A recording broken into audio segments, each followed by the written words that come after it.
2024 সালের নভেম্বরে ইন্টার মায়ামির দায়িত্ব নিয়েছিলেন মাসচেরানো।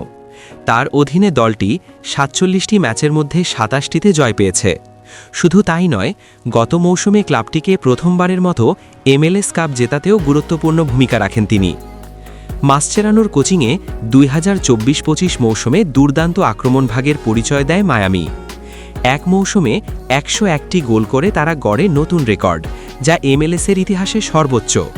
এর মধ্যে প্লে অফেই আসে 20টি গোল। ক্লাব বিশ্বকাপেও দলকে সাফল্য এনে দেন তিনি। গ্রুপ পর্বে পোর্তোকে হারিয়ে নকআউটে ওঠে মায়ামি, যদিও শেষ 16তে পিএসজির কাছে হেরে বিদায় নিতে হয়। বিদায় বার্তায় মাসচেরানো ক্লাব, স্টাফ ও খেলোয়াড়দের প্রতি কৃতজ্ঞতা প্রকাশ করেন। বিশেষ করে খেলোয়াড়দের প্রশংসা করে তিনি বলেন, তাদের কারণেই স্মরণীয় সময় কাটাতে পেরেছেন।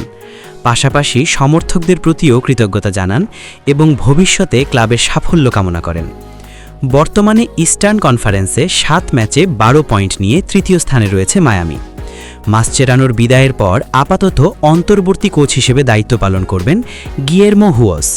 আগামী শনিবার 18 এপ্রিল কলোরাডোর বিপক্ষে মাঠে নামবে মায়ামি।